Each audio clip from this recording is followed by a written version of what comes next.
नमस्कार मित्रहो, आपले सर्वांचे केएम व्हिडिओ मध्ये सहर्ष स्वागत। आज आपण पाहणार आहोत एक बोधकथा। कथेचे नाव आहे चोर व साधू। चला तर मग ऐकूया बोधकथा। एका गावात दोन चोर राहत होते।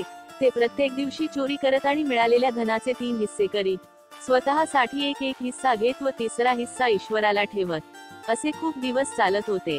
एका रात्री ते चोरीसाठी दुसऱ्या गावात निघाले। बरीच वेळ भटकंती करूनही त्यांना काही चोरी करण्याची संधी मिळाली नाही।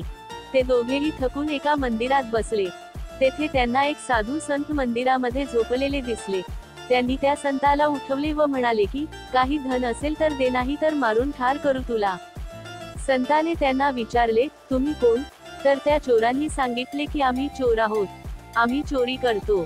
हे ऐकून संत म्हणाले, तुम्ही जे करता ते चांगले आहे की वाईट याचा कधी विचार केला का? चोर म्हणाले, आम्ही चांगलेच करतो, कारण आम्ही चोरी करून जे धन मिळवतो त्याचे 3 समान हिस्से करतो। एक भाग आम्ही घेतो आणि तिसरा भाग ईश्वराच्या चरणी अर्पण करतो।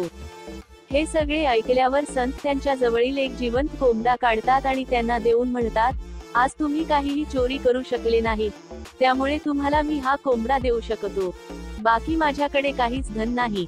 आता चोरांपुढे प्रश्न पडला की या कोंबड्याचे 3 हिस्से कसे करायचे आणि 3 हिस्से जरी केलेच तर देवाला कसे द्यायचे? ते दोघेही चोर आश्चर्यचकित झाले। संताने त्यांना आशय समजावून सांगितले की चोरी हा जगण्याचा पर्याय नाही।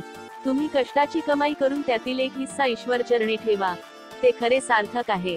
हे सगळे म्हणणे त्या चोरांना पटले आणि ते दोघेही संताला नमस्कार करून चोरी सोडून द्यायचा निर्णय करून तेथून निघून गेले।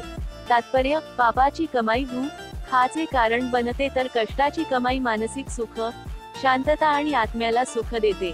असेच सोपे शालेय भाषणे, निबंध, बोधकथा व शैक्षणिक व्हिडिओ पाहण्यासाठी आमचे केएम व्हिडिओ सबस्क्राईब करा। धन्यवाद।